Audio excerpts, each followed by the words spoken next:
Hello, everybody. I'm David. You may last remember me from Thursday morning when I had the pleasure of introducing you to the Welcome to Penn session. And of course, I saw many of you last night at the Philadelphia Museum of Art event. I'm pleased to have you all back here for what is actually a brand new event for us. This panel on civic engagement. In a sense, I feel like I talked about one aspect of civic engagement, which, by the way, this event is new, but I would say the idea of civic engagement as a core value for a Penn education has been part of the culture here since the beginning of literally the beginning of the university. In a way, I feel like I talked about one aspect of civic engagement on Thursday when I urged you to be good Philadelphians and check out the city. Today, we're going to talk about a more kind of specific kind of engagement within the community, which is something that a number of our students make a significant part of their education.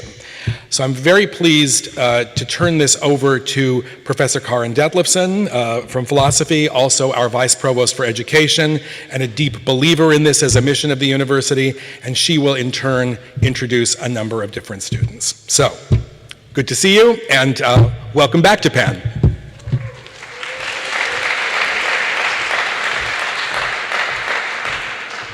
Thanks all for coming. Thanks, David, for the introduction. I know it's early, so I'm really thrilled to see a full house. I want to welcome you to Penn. This time of year, for me, is such an exciting time of year to have the intellectual energy on campus, the newness of seeing new faces. Yesterday, I got to run a preceptorial and remembered how much I love being in the presence of Penn students. I'm so proud to be part of a community that has you here, and I just want to welcome you to what I hope is going to be 4 wonderful and transformative years for you. As David said, I'm the Vice Provost for Education here at Penn, and that's one of the main reasons why I'm running this panel. I'm committed to you and your education, but I take education to be a really broad thing. It is what happens in the classroom, to be sure, but it is also what will happen well beyond the classroom, including in civic engagement or community engagement that you might be involved in. Civic engagement I take to be a lifeblood at Penn. There's so many opportunities, so many centers devoted to civic engagement, and there are also smaller projects that come out of departments, for example, devoted to civic and community engagement. It's woven into the academics of Penn, and it is fulfilling, to my mind, a broader purpose of education, and that is to be transformative for individuals involved in it. A second reason why I'm standing here and will be running this panel is in my faculty role in philosophy.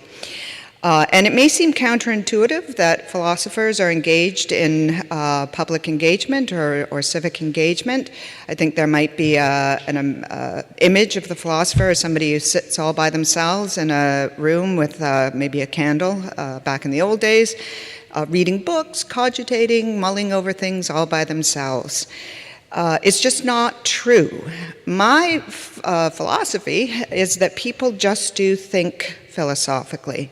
I remember when I went to pick up my daughter, who then was 5 years old, from her daycare, and the kids were all sitting around talking about time machines, and I sat down on one of those tiny little chairs with my knees up to my chin, and I said, well, if you could get in a time machine and go anywhere, where would you want to go? One of the little girls there, Phoebe, who was, once again, 5 years old at the time, and a really avid artist, said that she would go to the future because she wanted to meet future Phoebe to get some tips from future Phoebe on how to make better art. And as she was talking really happily about meeting future Phoebe, she suddenly stopped mid-sentence and her face froze. And she said, but if that's future Phoebe and I'm there, who am I? And it was this moment of extraordinary understanding for me that that people, including really little kids, think about really interesting philosophical questions. And it started what is now a broad-based and very extensive project in the philosophy department to bring philosophy to the K-12 population in the Philadelphia Public School. We collaborate a lot with teachers and after-school programs, but also run clubs for young students, starting in kindergarten, going all the way up. And I have a real love of that part of my job, where I get to learn from the community and bring philosophical joy to young folk. And that kind of thing is a really good thing for me, where the university and the community mutually exchange wisdom and ideas and skills and a passion for things that we all love. It lifts us all up, and this is, to me, one of the really wonderful things about civic engagement. So that's, I think, the real reason I'm here, probably more so than my role as the Vice Provost for Education. I'm going to bring out our student panel, but before I do that, I want to thank everybody who is making new student orientation possible. David Fox, who introduced this session, Troy Marek, Andrea Naughton, Shawit McHale, and in this venue, all the folks from Visual Sound Group who are running all the audio-visual. So if you could just join me in thanking everybody for unbelievable work.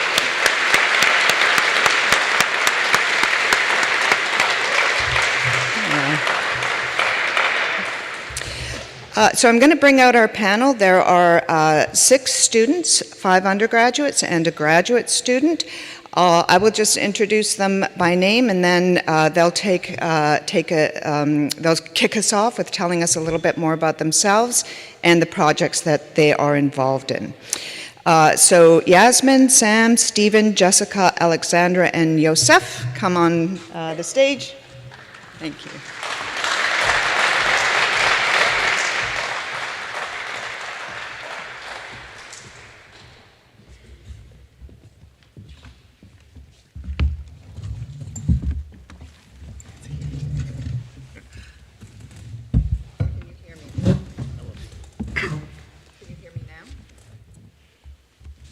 Do I have to touch something on this?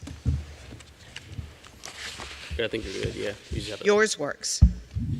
Yes. Okay, can everybody try theirs? And I'll see if it's just mine that's not. Can you hear me now? Does yours work? Yep. Yasmin? Hello. Okay. While this gets fixed, why don't we just go down the row and introduce yourselves, please. Hello, everyone. My name is Yasmin. I'm from Selangor, Malaysia. I am a junior in the College of Arts and Sciences, and I'm double majoring in PPE, Philosophy, Politics, Economics, and Sociology. Hi, y'all. I'm Sam. I am from Boston originally. I am majoring in political science with minors in survey research, data analytics, and anthropology. And I am here representing the Fox Fellowship. Hi everyone, my name is Stephen Chen and I'm a rising junior here in the college, and I major in health and societies with a concentration in race, gender, and health. And I'm from Warminster, Pennsylvania, which is a suburb right outside of Philly, and I'm here representing Netter Center. Hi, I'm Jessica. I'm from Los Angeles, California, and I'm majoring in systems engineering. I'm going to be a senior this year, and I'm here representing the Netter Center. Hey everyone, I'm Alexandra. I am originally from Russia, Moscow. I'm a junior at Wharton, concentrating in finance and business economics and public policy, and I'm here representing Netter Center. Hello, I'm Yosef. I forgot the order of things we're doing. I'm from California. I'm a philosophy PhD student. That's what we're doing. Well, you don't need to say your major. Oh, okay, yeah. I graduated college a long time ago, so that was, I'm the resident. So from my edification here, was anybody here born in the 90s? Okay. All right. Anybody here born in the 60s? It's going to be like that. Thanks, everyone, for coming. So I'm going to get each one of the panelists to answer a question, which is to describe the civic engagement you're involved in and how you found your way to this involvement. And Stephen, since I think you're involved in absolutely all forms of civic engagement at Penn, why don't we start with you? Yeah, of course. I'm Stephen. I'm involved with I'm also SNF Paideia Fellow with Yasmin. Yasmin will talk a little bit about that. I'm also involved with Penn's Civic House and mainly the Netter Center. And I guess one program that I would like to highlight is Netter Center's LGBTQ plus our space program. I developed this program I would say a year ago now, and basically this program provides a safe and educational space for queer youth across Philadelphia and Penn students to thrive and learn together and share their gender and sexuality with each other and just really have a safe space for those youth to thrive. And throughout this program, what we do, our main programming is like a sexual health education program, so we provide queer inclusive and comprehensive sexual health education for youth, as well as some general programming, and it's expanded from that to menstrual health education, as well as developing gender sexuality alliances across Philadelphia and mental health initiatives as well. So that's our space program, and kind of how I found my way into our spaces. I was a Penn program for public service intern here at the Netter Center, and then that's where I developed our space, and we worked together with the community and with other Penn students as well to develop this program, and that's how I found my way to our space. Thanks, Stephen. Jessica, do you want to tell us about your involvement? So like Stephen, I also started out with the Penn program for public service, which is a really great summer program. I'd highly recommend it. And through that program, I was able to develop an engineering mentorship program for a local high school. So Robeson High School is at 42nd and Ludlow, very close to campus. But a lot of the students there don't have a very strong academic background in math and science. And not having that background makes it really hard for students to pursue engineering in college, which I know a bunch of you probably understand. So we were able to develop that program to build partnerships and relationships between Penn students, Penn engineering students, and the local high school students in order to kind of build that knowledge base and build those connections, both for the Penn engineering students and for the Robeson students to kind of learn more about engineering and learn more about how we can diversify engineering. So that was a lot of what I do. Thanks, Jessica. Yasmin. So this summer I had the opportunity to run a summer program for Rohingya refugee children in Johor, Malaysia, which is where I grew up. And this, our program was called the Jendela Project, and we were able to execute this program with the support of the Davis Projects for Peace Award and also the SNF Paideia Fellowship.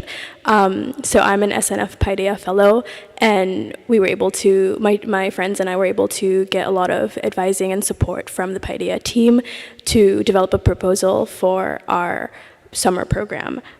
So this program was a 3-week program that we ran for 30 children aged 12 to 15 in Johor, Malaysia, and our program touched on topics such as environmental education and team building, and focusing a lot on building soft skills for children in that age group.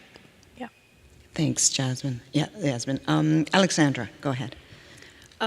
As I said, I represent Netter Center, and so at Netter Center there's a program called Nonprofit Connect Initiative.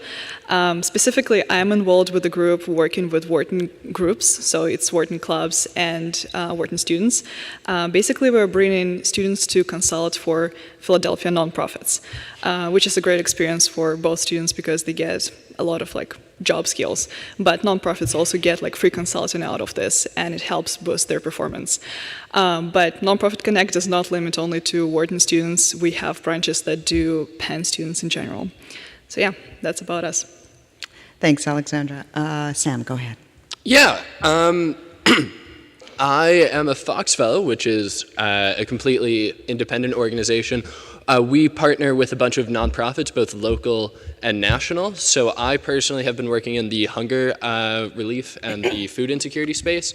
Last spring, I was working for the Nutritional Development Services at the Archdiocese of Philadelphia. And then this summer and this fall, I'm working with Share Food program. What we do is we are providing food to food pantries and distributing food to seniors directly in the Philadelphia region. So that is Philadelphia County, but also Delco, Montco, Bucks County, and Chester County. And then we also work with other, national organizations such as Girls Inc. And Child USA. People are doing all sorts of things with them, such as someone was running like the Girls Inc. Instagram account this summer. Yeah, that's generally what the fellowships are. I do particularly data analysis for for Share, but we can get into that later. Thanks. I'm going to introduce Yosef with a little bit of a backstory in a minute, but I'm also going to ask Stephen to say a few words about Civic House. Unfortunately, the student representing Civic House is not well, so she couldn't come, but Stephen says he was going to leap into the breach and tell us a little bit about that. So if you don't mind, that'd be terrific. Yeah, of course. So Civic House is a community engagement hub here at Penn. It's right across from New Colleges West. And basically what Civic House does is also provide civic engagement and community engagement opportunities. And so one of the programs, or there's many programs there, but two of the programs that I'll talk about today is one is the West Philadelphia Tutoring Project. I think it's the biggest student organization on campus. We have over 150 tutors and well as over 150 tutees and families that we engage with, and that her name is Sylvia. She couldn't be here today, but she's the coordinator of that. And also there's community engagement programs, which they work with a bunch of organizations across Philadelphia. And there's bi-weekly meetings, and they talk about community engagement, civic engagement here at Penn, and what that means to them, and as well as talking about their experience engaging with other communities and organizations in Philadelphia specifically. So that's a little about Civic House, and offers a wide range of other programming as well. Thanks, Stephen. And Civic House actually is a house. It's close to 40th on the walk. So definitely wander down and wander in and take advantage of all that they have to offer. As you would have heard from our undergraduate panelists, there are a lot of units or places or departments at Penn that are dedicated to civic engagement. So the Fox Leadership, SNF Paideia, Netter Center, Civic House, and there are others as well. But as I mentioned in my introduction, I take civic engagement as sort of the lifeblood of a lot of things that go on at Penn. And you will find opportunities in a wide range of locations. There are, for example, in schools or in departments, really lively civic engagement opportunities. And I'm going to mention just two, and then I'm going to pass the mic over to Yosef, who is involved in the one in my department.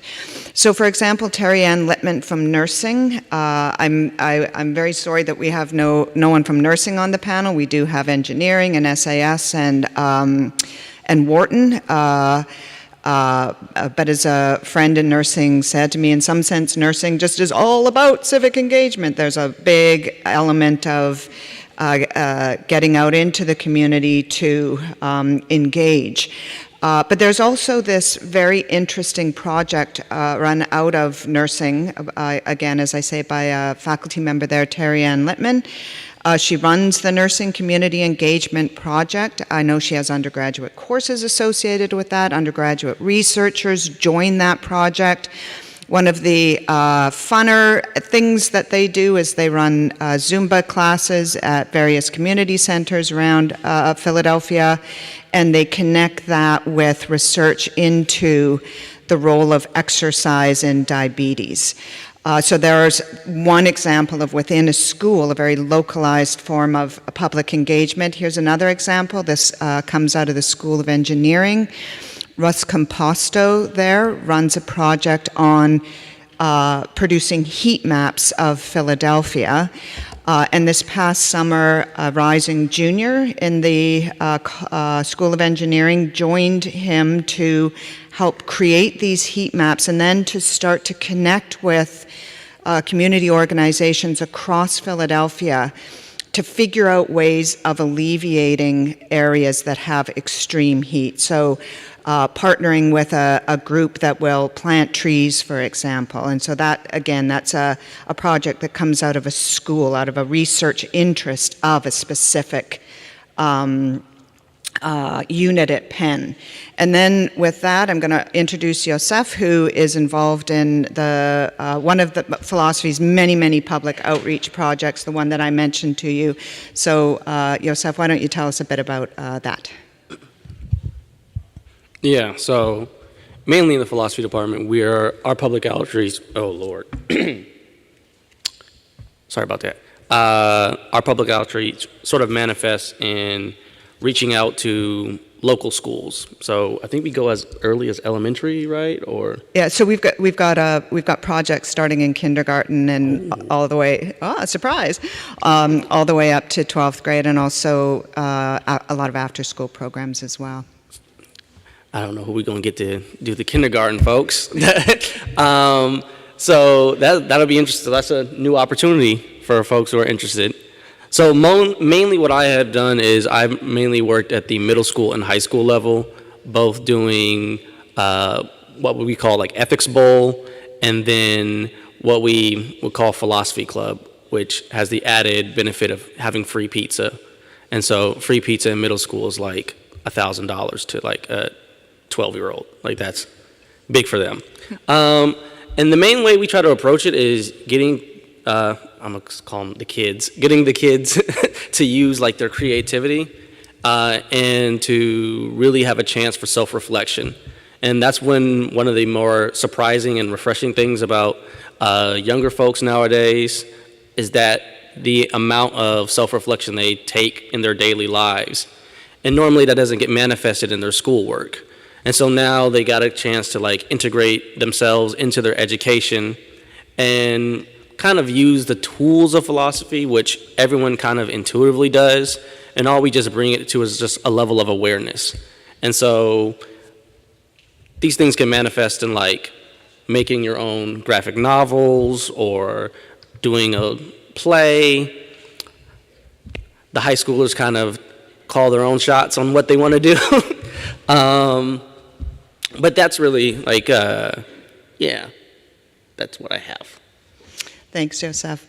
Could I also ask you just a little bit about, so the project that you were involved in last year, if I recall, that was a project with teams of graduate students and undergraduates working together at the school. How does that work? And in particular, what role do the undergraduates have in that? Yeah, so it's a really collaborative project. Usually every team will have like 2 to 3 graduate students matching with 2 to 3 undergrads. The good part with the undergrads is that the undergrads really are kind of focused on the actual in-classroom stuff. And the graduate students, along with the administration, we kind of focus on the logistics. So we'll collaborate in like coming up with like lesson plans. So there's a lot of collaboration and input from undergrads on like how to plan the lesson for the day or how to structure what they're into. And the thing is like the undergrads are like more closer to the age group of kids that we're going to be interacting with. Like, so for example, I thought for the first time TikTok was just a cool way to say that you're on time, and I was made aware that that is a social media's thing that y'all have now. And so the undergrads were very informative and like seeing how like high schoolers and middle schoolers are engaging on the app, how we could like possibly do it safely. And they were also saying like, nope, you can't do it safely. And I was like, okay, good. You saved me a lawsuit. So there's lots of like collaboration that happens between but the fun part about being an undergraduate is you don't have to do the paperwork. So we do the paperwork and y'all get to do the fun part. Thanks, Yosef. So I asked each one of the undergraduates to give me a favorite question that they wanted me to ask them, and I'm going to launch into asking those questions now. Alexandra, I'm going to start with you because the question that you have talks about ABCS courses, and that's academically based community service courses. These are courses that, exactly as the title sounds, connects scholarship and academic work with community engagement. And they're really come out of the Netter Center. So I'm going to start with that question that you said you really wanted to answer. And that is, how did an ABCS course influence your involvement with the Netter Center and then ultimately with civic engagement? Thank you. That's a great question because I wasn't involved. It is a great question. You wrote it. Go ahead. Not just because I wrote it, but because I wasn't really engaged with community before this. But I always really liked working with kids. And so the ABCS course that I took, it has the academic component, and you were like looking for a problem in Philadelphia community, and then you were trying to solve it. But as a community service component, you were going into high schools in Philadelphia, and you were helping kids write their applications to colleges. And so, first of all, I used to work with kids. I really liked that opportunity. I used to write those applications, and I knew how difficult that was, especially coming from a different country. And so I really wanted to help. And the course, the academic component came with it. I firstly started looking into like problems that Penn can help solve in Philadelphia. And as a part of the course, we had to write this very long proposal, which is like 70 pages, ended up for me. But don't be scared, it's not that difficult. And so I actually had a lot of fun. It's like one of my favorite classes I've ever taken at Penn. So I ended up writing a proposal about Nonprofit Connect and how we can bring Wharton students specifically to help with Nonprofit Connect.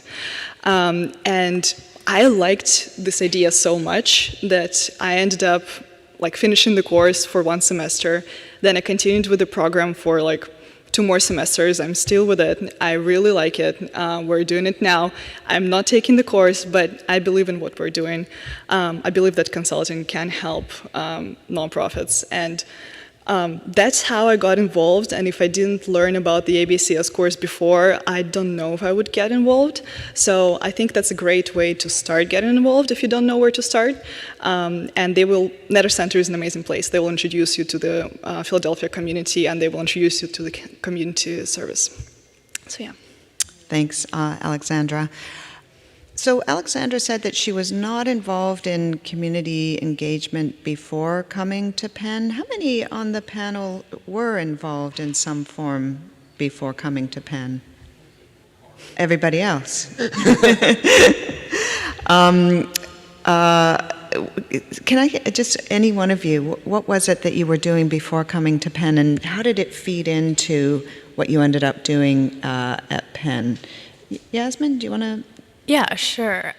So, like I mentioned, this summer I worked with Rohingya refugee children in Malaysia, and in Johor, which is a state that I went to boarding school in Malaysia. And previously, since I went to boarding school in Johor as well, I've worked with different nonprofits there, not with the Rohingya refugee community in particular, but I worked with different orphanages and like senior citizen home.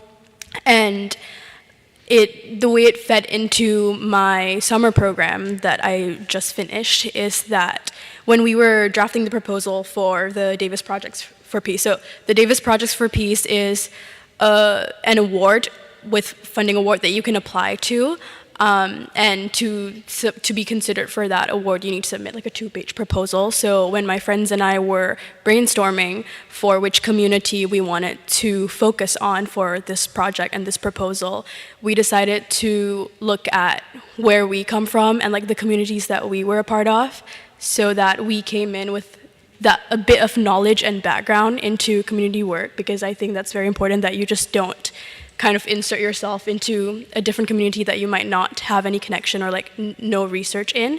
So the way it fed into my thinking process for my summer program for the Rohingya refugee children was choosing a place that I'm familiar with, choosing the refugee school that we worked with as well was a school that my high school worked with previously. So we had a connection, we knew some teachers that had worked there before, so it helped us to familiarize ourselves with the context, especially dealing with refugee children who, carry certain different life experiences and different trauma with them. I think we need to deal with care.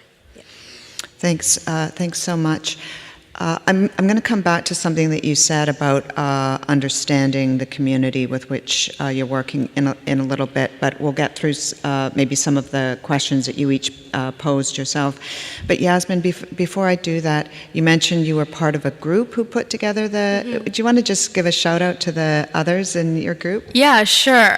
So it was the three of us. So it was me, my friend Caroline Lee, and also Win Mia, who are both studying in Wharton. Yeah. Thanks so much.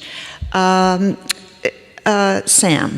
why is the work that you're doing important? As if you haven't heard that question before. As if I didn't word it terribly. No, so I want to start with what I do at Share Food program, and what I'm doing there is data analysis. So I started by taking Poli-Sci 107, Introduction to Data Science, and I took Poli-Sci 207, Applied Data Science. I highly recommend those courses. They're great courses. But anyway, I ended up at Share. They posed the question of how much are we spending, and how could we be spending better? So what I was looking at is, if we were to buy everything at once for the entire year, would that save us much money? Answer, when you're spending $100,000 or $745,000 in a year just in the Delco program, every penny counts, and any saving you can make is huge. So I was looking at exactly how much that saving would be. I was also looking at thinking, at one point they gave me a question, how much is every site spending per person? And I looked at that question and I said to myself, well, we can look at that and we can say, this site is spending a ton per person, maybe they should be spending less.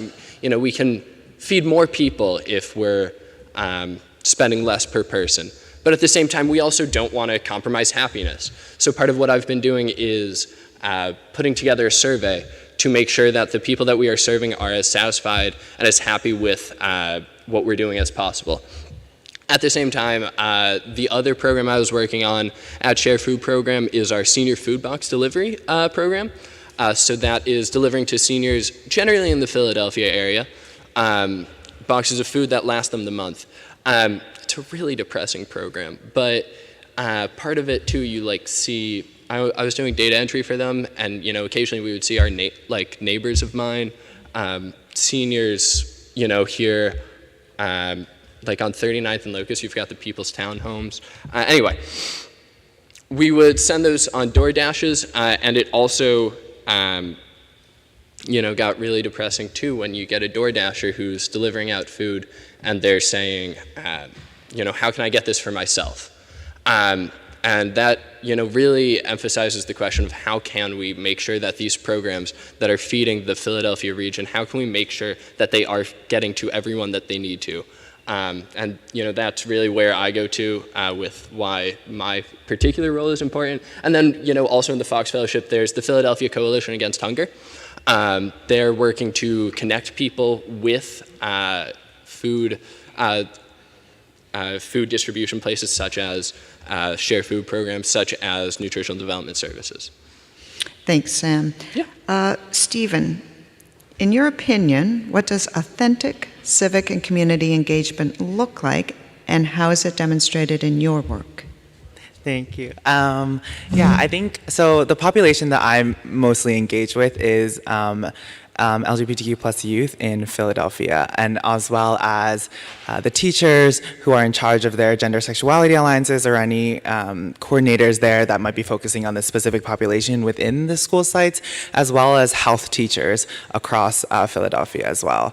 And that's my main population. I think from my time at Penn and the courses that I've taken, I've also taken the course that Alexandra was talking about as well, and our professor always talks about what does that mean. I think everyone has a different definition and experience with community engagement and civic engagement, but I think for me it's difficult to transfer a lot sometimes like your academic work of like theory and concepts and like information to actual implementation and actual community and civic engagement. I think there's a large disconnect there. But for me, the one thing is that your program or wherever you're doing has to be centered in like the needs and like the wants and requests of the community that you're engaging with. So that's one piece of it. And the second piece of it is that you're also learning alongside the community, and you're learning with the community, and you're learning, and it's a bi-directional thing. So you're learning with the community as well. And kind of how I transfer those two things, I think it's easy to say, but it's also a little bit difficult to do. But how my program best does that is like,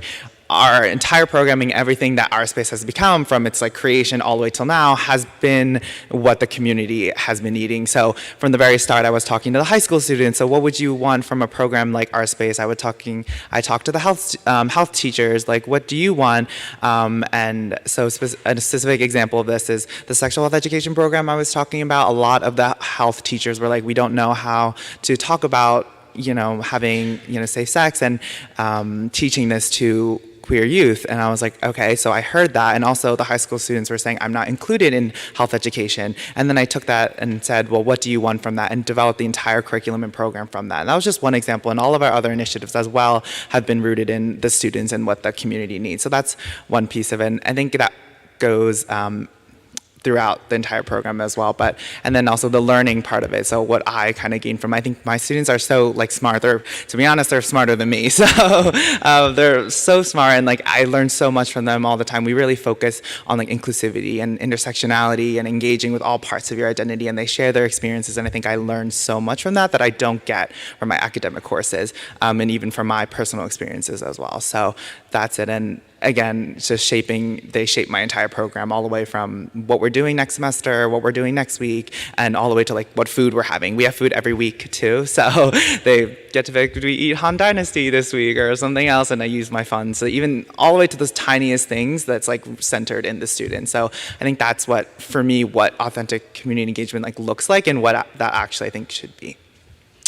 Thanks, Stephen. You said a couple of things that that really resonate with me, and I just want to sort of reiterate them and draw in my colleague, Dr. Herman Beavers, who you probably know because he's the director of Civic House.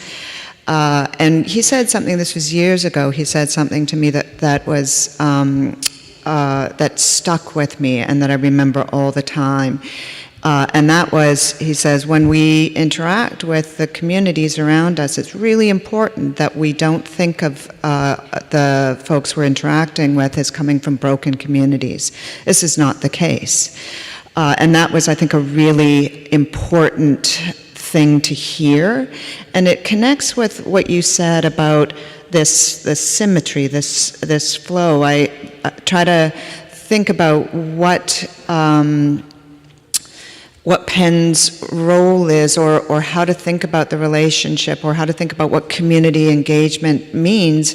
And the image I think of, or the metaphor I think of the most, is let's just bring down the walls between the university and the community, and think of ourselves as one community in which wisdom and ideas and information flow freely amongst us.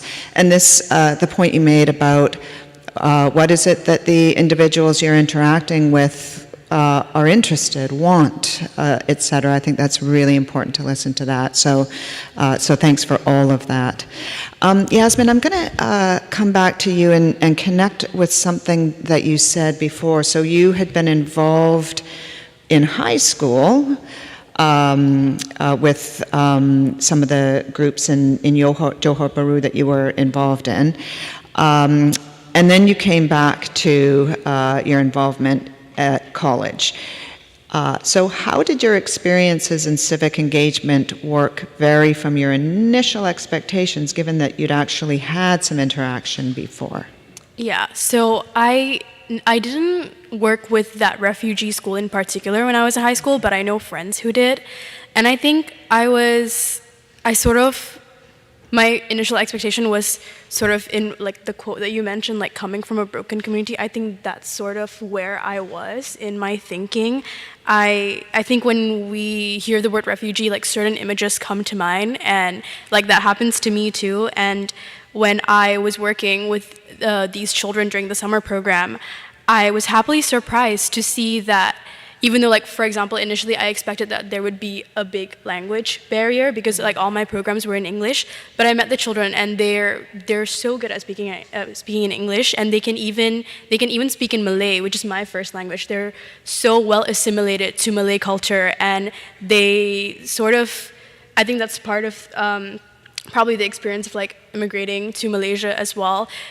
I can speak to them in my first language, and they kind of know my custom as well, and that was something I didn't expect to share with them, that culture aspect. I thought we would be coming from different culture, but like my students that I worked with, like we sort of like would sit down on the floor and eat together and talk about the same Malaysian TV shows and media. We would listen to the same Malaysian songs, and that was something that was very heartwarming, and I didn't expect that at all.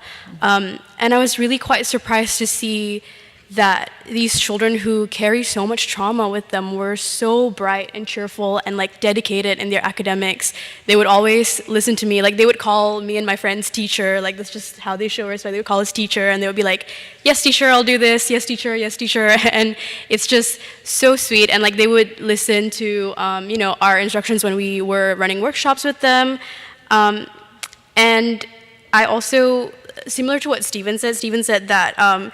You realize that the students are smarter than you. That's how I felt too. Like I feel like I thought I'd be the one teaching them, but like they taught me a lot too. And I had the privilege of listening to so many of their stories, listening to how they got to Malaysia from Myanmar, how long it took them, and like the modes of transportation that they use, and their family members, and like who's still left behind and who's planning to come and where they're planning to go next. And it's just such a privilege, and it gave me a lot of like, it was a moment for me to reflect on like my own privilege and like how lucky I am to be where I am, like to be born as like where I am. Thanks, Yasmin. So many on the panel were involved in civic engagement, community engagement before coming to Penn. But you do have years after you leave Penn. And so, Jessica, if you could just speak to how the work that you've done here at Penn with Robinson High School, how that's going to impact your future goals. Yeah, so I know that for some of you, you might have really clear ideas of what you want to do after Penn, but for the majority of you, you probably really aren't sure, and you probably kind of know what you want to do, but you're not really sure how that will manifest. And something that working in community engagement can give you is a very clear life experiences and perspectives that you would not be able to get in the classroom. And I know that because I was one of you 3 years ago, and I can attest to that. So working with community engagement, working with kids especially, can give you, especially kids that grew up in a background different to yours, can give you so much life perspective. And just planning in programs and working in programs that require you to kind of think on your feet and problem solve really quickly, they all give you experiences that you just can't replicate in the classroom. And so working towards long-term goals, in a career, any type of career requires you to have that kind of ability to interact with different types of people and work really fast and think on your feet. So working in community engagement, especially at the Nutter Center in some of our programs, really forces you to learn that very quickly. So in that way, I find it a really invaluable experience in working towards any long-term goals you might have. Thanks, Jessica. So I want to go back to a comment that Yasmin made a little bit ago. As you have seen from the group here, we have folks working internationally, folks working locally. Fox leadership has also national opportunities. I get the sense, Sam, that you might describe your role as a research role in your work. Does that sound right to you? Yeah, in a way. So how I got involved with the Fox Fellowship actually was through the Porter's Fellowship. originally. I was a PORS fellow for last fall. Can you just say what PORS is? Yeah. Yeah, thanks. The PORS program is the Penn program on opinion research and election studies. I found out about it when I was in your seats, except virtually. Finding out about all the opportunities here. It's doing quantitative research on political science, and that really spoke to me. I really wanted to get involved in that. Did that last fall. Found out that working, and it's definitely for some people, but working in your dorm doing research that feels like it's not going to have a ton of impact, just was not exciting for me. So I took the same skills that I had in that research, and I brought them over to the Fox Leadership Fellowship because you're doing work that is having real impact and really doing good in the world, which is a big goal.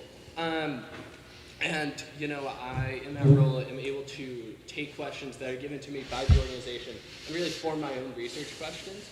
I'm there as my own, your own research advisor. That's, I am my own advisor on that. And of course, I've got the support system that is here at Penn, all the resources that we have here. But, I'm developing my own research questions, developing my own techniques, etc. Yeah. Thanks. So we have work that ranges from very heavy research to more on-the-ground engagement. You see that with a lot of folks sitting at the table. And when I think about the on-the-ground engagement, particularly in Philadelphia, and this takes me back to Yasmin's point about having some kind of knowledge or understanding of the community that you're interacting with.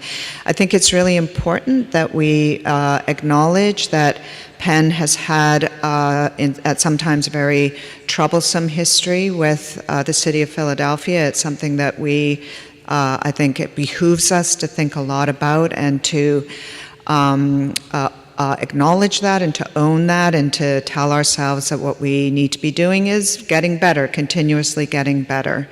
But I think it also can interact with or impact interactions with the Philadelphia community. And I'm wondering if any of our panelists, I know, Steph, I asked you in advance if you'd be able to speak to this, but if any of our panelists might want to talk to the question of how to interact well with our community partners in the city of Philadelphia.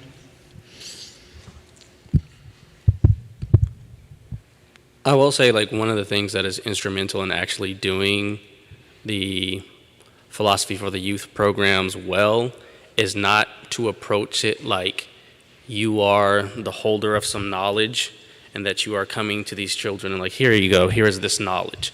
Rather, you're providing them opportunities to find their own voice and helping them articulate their situation to you. So what you'll often notice is that Penn has a vast amount of resources, large amounts to capital, and the really uncanny ability to mobilize public resources to achieve their aims, so to speak. And so what often happens when you start working in local communities, whether it's at the school level or nonprofits or any sort of other institution, is what it's like to not necessarily have those vast amount of resources and the gap in those access that creates. And so part of it is, the funny part is that the kids are really in tune with that and they recognize it, and they actually, when you talk to them, they already have a sort of relationship with Penn, if not directly with the university, how the university has impacted their community for good or worse. And so I think these are really good learning moments for us. And the kids really do have a really intuitive way of articulating their needs. And part of the reason why I like civic engagement is that it actually makes you care about the community that your school is located in.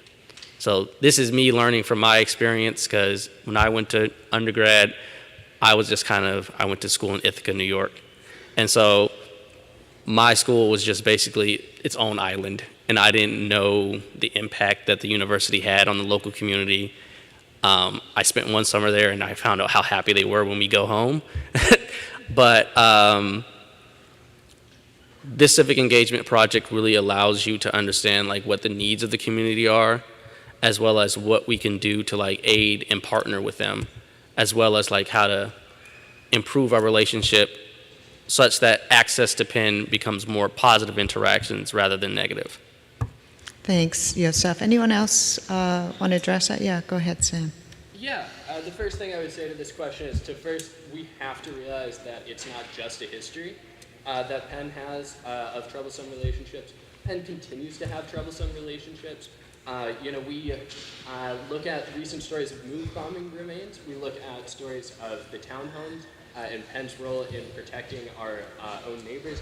And we look at our history of paying taxes and property taxes and the need that Penn has to pay pilots, payments in lieu of taxes, and to help fund our Philly schools. And I think that's really a first important place to start in our recognition.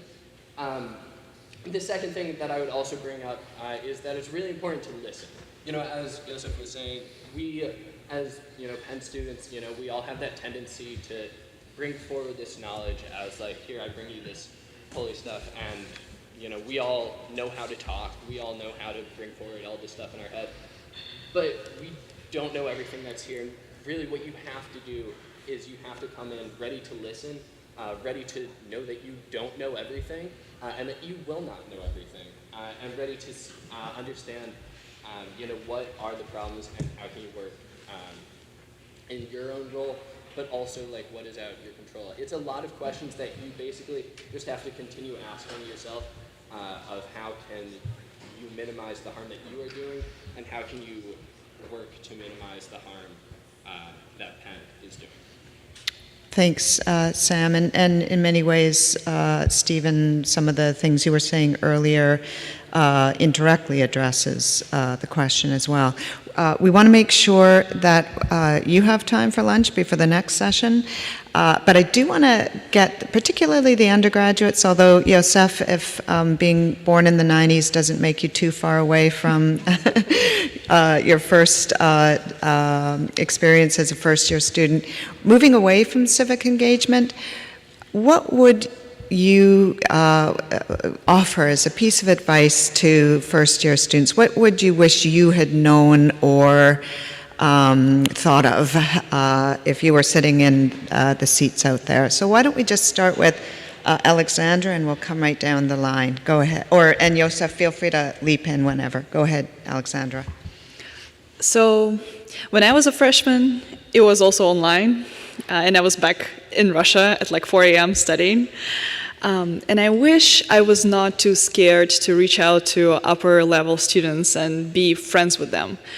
So my advice to you guys would be find a mentor in like sophomores, juniors, seniors, and don't be scared to ask them questions, even though like they would be like a year or a few years above you. That's the whole point. They've already gone through the same stuff you are going through right now, and they will be able to answer your questions. So just don't hesitate, ask any question. There are no dumb questions. Yeah, I'm going off of that. Another thing that you really need to be paying attention to for the next 4 years is your mental health. And you're going to be hearing that a lot over the next couple of days, but you really need to take it to heart that college is only 4 years, and if you're struggling, there are resources that you can reach out to, but also just people here are also going through the same thing that you're going through. So not only are people in upperclassmen, people in higher grades than you, they know what you're going through, but also your friends know what you're going through. And don't be afraid to just talk to people and let them know how you're feeling, and if you might need a break, reach out to your professors.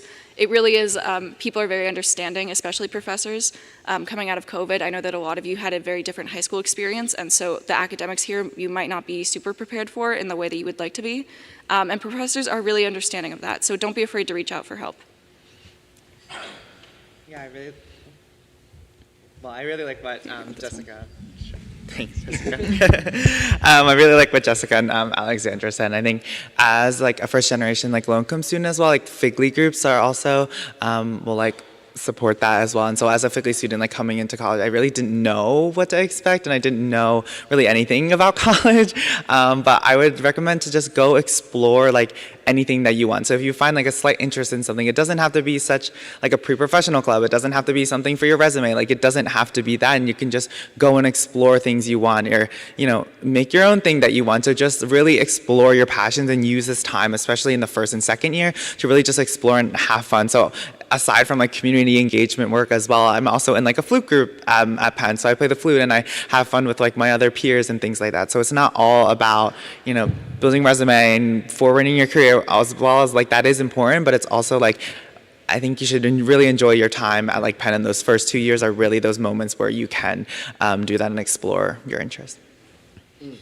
For sure. Enjoy your time. And is this one?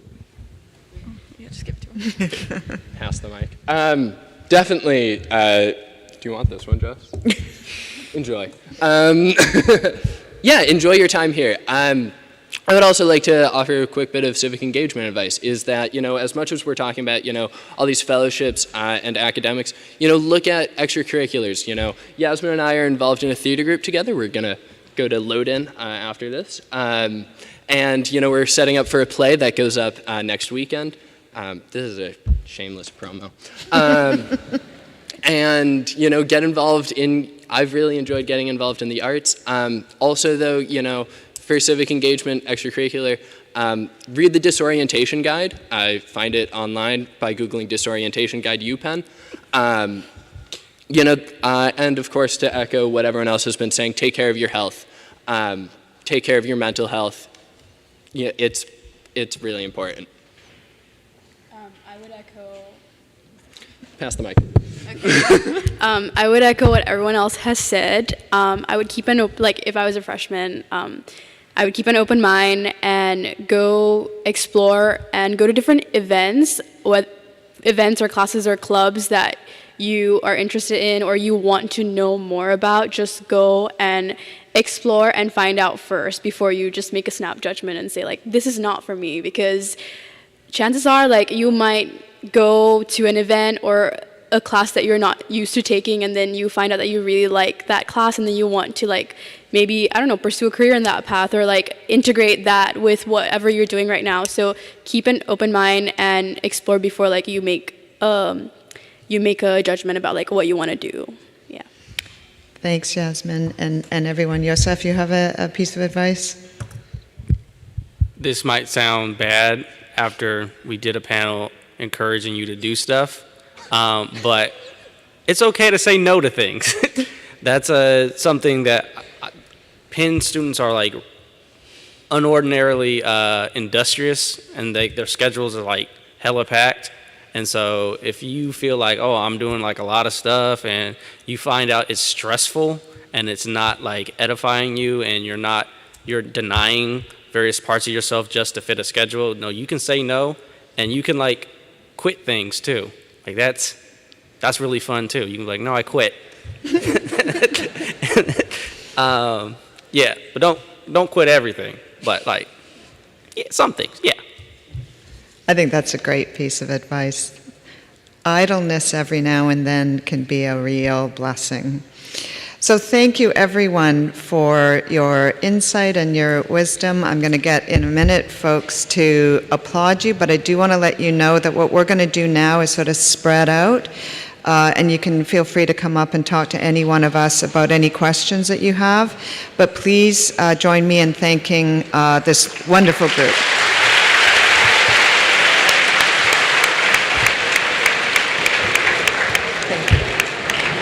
They'll flee. How do you feel that went?